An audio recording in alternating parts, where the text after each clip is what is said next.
大家好，我係葉迎飛。李小龍拍呢個《精武門》嘅時候，知唔知點解佢一定要元華做佢嘅御用替身啊？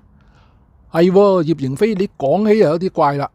當時有咁多龍虎武師，就算七小福啊，除咗元華都仲有6個，點解佢係都要阿元華做佢御用替身呢？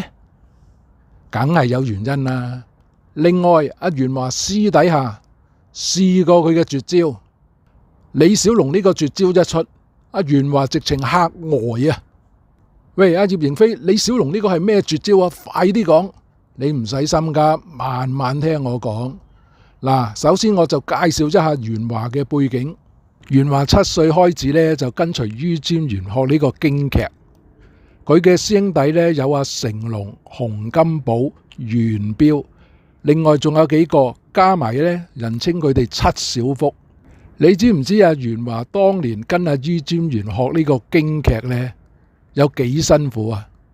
佢哋朝頭早5點鐘起身，練到夜晚10點鐘。哇！阿邢師傅有冇搞錯啊？咁咪即係學17個鐘頭咯，剩翻7個鐘頭沖涼、瞓覺、娛樂，點樣頂啊？嗱，當年個社會好多父母呢，因為冇錢，咁被逼呢，就將啲仔女呢送去學師，咁學京劇呢，就係其中一種。咁阿元華都講過啦，佢話如果啲父母可以呢，都唔會送啲仔女去學噶。你知唔知當時跟阿于占元學京劇嗰啲小朋友呢，有啲細到就只得6、7歲嘅。如果喺現今社會呢，就唔會容許你咁樣做噶啦。不過阿元華都算爭氣。佢喺嗰班小朋友之中呢，功夫都算數一數二噶啦，因為佢嗰啲翻關斗啊，同埋佢嗰啲筋骨啊，練得相當柔韌，所以喺同輩之中呢，就稱佢為關斗王。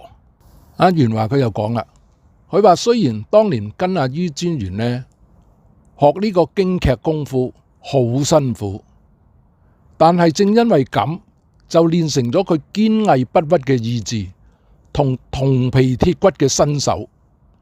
到咗日後呢，有啲咩問題呢，自己都有信心去處理啦。所以當年李小龍喺美國翻嚟香港嘅時候呢，拍呢個《精武門》，佢就揾咗阿元華做佢嘅御用替身。點解有咁多武師選擇，李小龍會揀元華做佢御用替身呢？有啲人就講啦，喂，其他嗰6小福都好犀利啊，點解佢唔揾其他嗰6個，一定要揾元華呢？咁當然梗係有原因啦。元華係喺咁多武師之中，公認佢為關斗王。李小龍當年佢要拍實戰功夫，如果你話實打嗰啲呢，李小龍就冇問題。但係有一啲跳高啊或者翻關斗嘅動作呢，佢就需要有一個翻關斗嘅高手幫佢做呢個替身。咁元華就係最適合嘅人選啦。阿邢師傅，我有一點就唔係好明啦。李小龍喺美國翻嚟，佢離開香港咁耐，佢又點會認識阿元華呢？嗱，你問得好。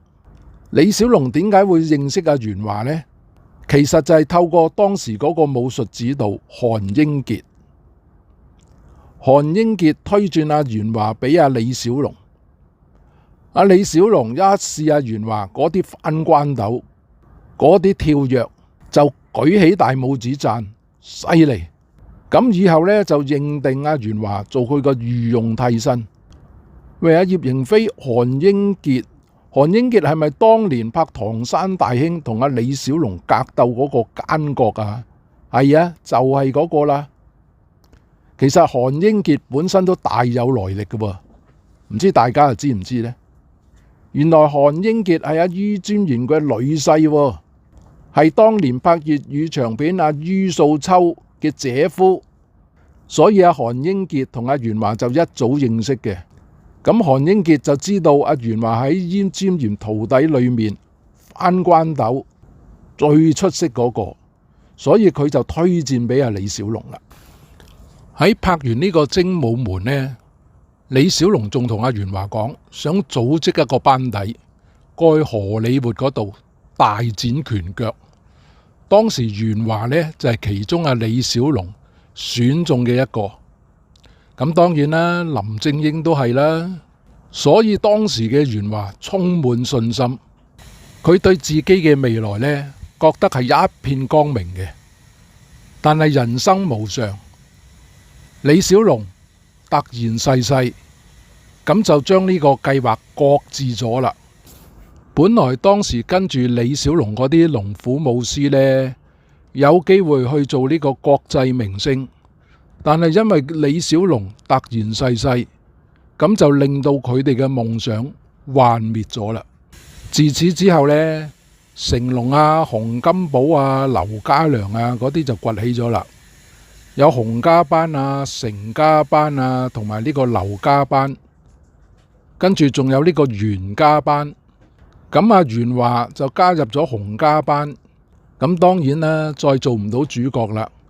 不過以元華嘅身手，做嗰啲配角啊、嗰啲奸角啊，佢都係一流嘅人選，所以佢亦都拍攝咗好多精彩嘅功夫片。嗱，其中有一部我哋一定唔會唔記得噶啦，就係當年周星馳電影裏面嘅功夫。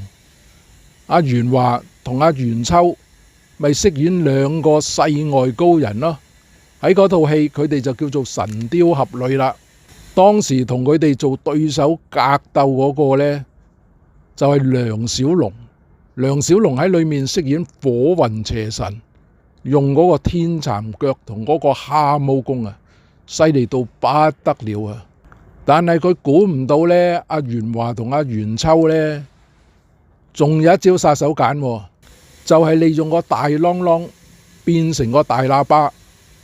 袁秋施展嗰個獅子哮，借住嗰個大啷啷呢，就加倍咗佢嗰個聲響。哇！當時梁小龍飾演嗰個火雲邪神啊，都俾佢震到飛起啊，仲重傷添啊！嗱，呢度我哋就睇到啦。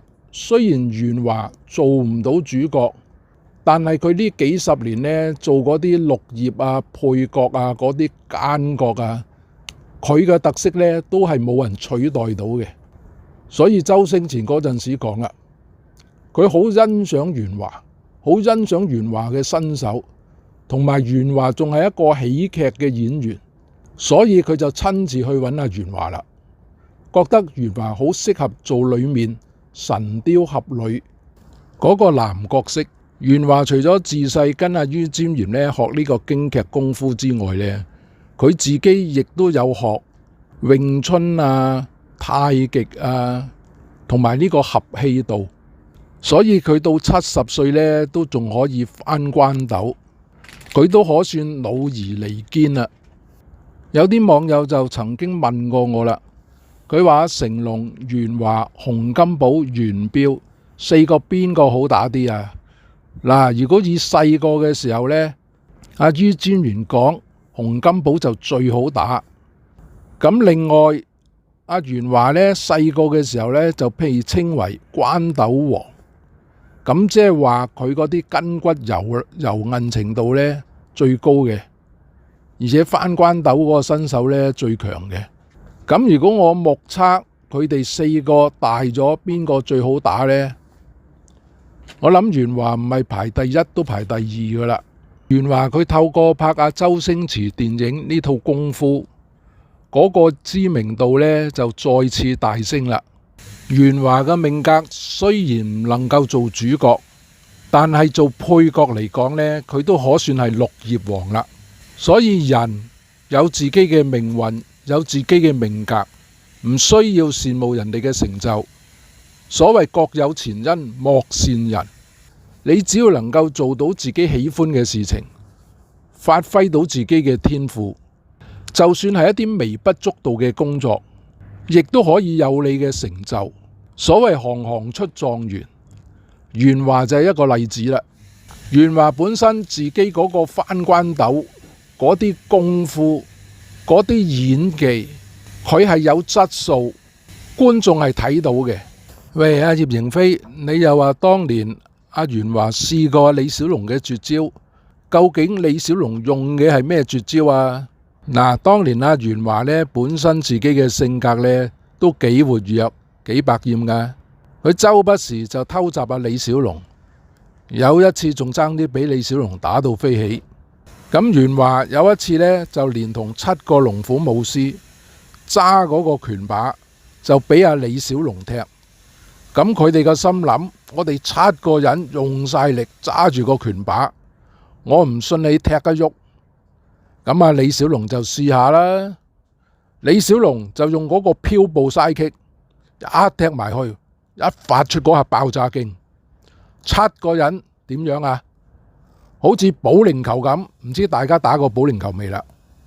佢用嗰個保齡呢，一碌落嗰啲屏度，啪一聲，嗰啲屏全部散開。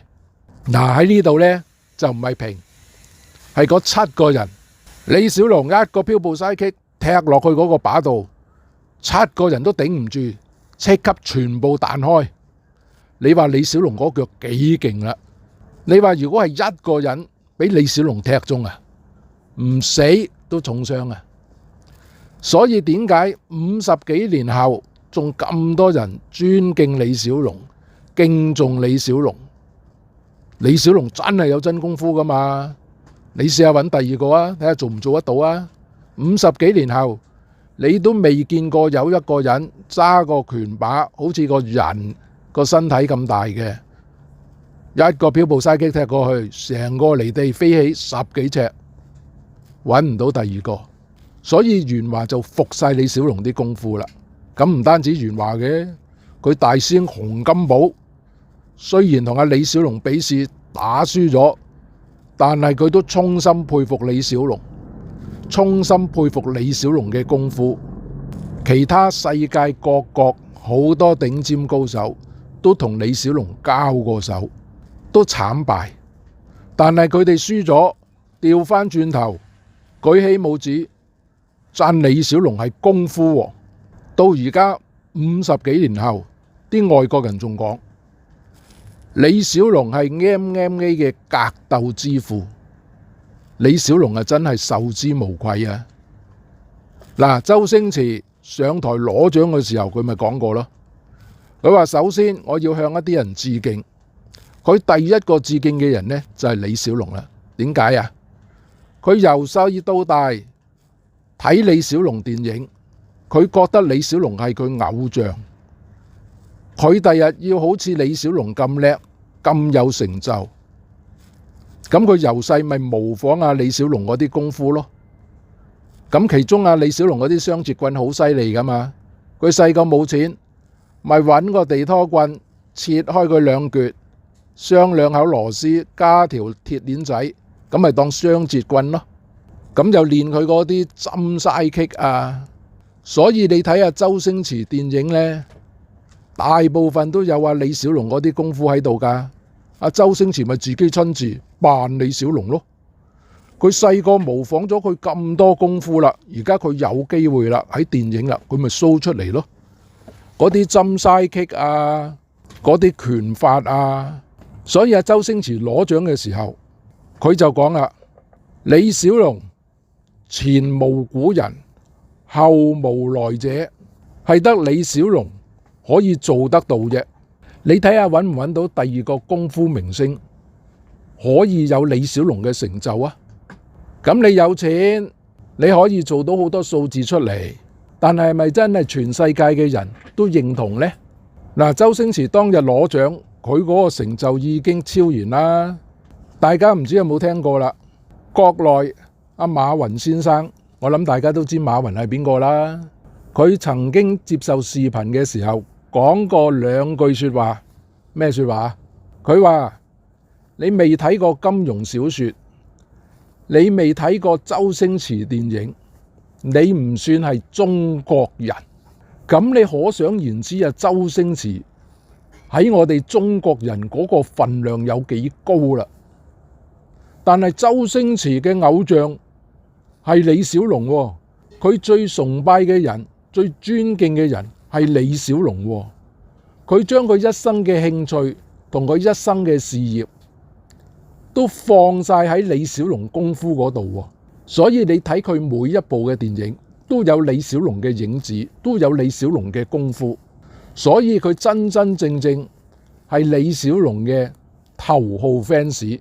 我哋從阿元華同阿周星馳身上呢，我哋就睇到李小龍佢除咗功夫好，佢嘅精神，佢嘅為人都係受好多人敬佩嘅，所以先能夠50幾年後都仲有咁多紀念活動，有咁多人讚賞佢。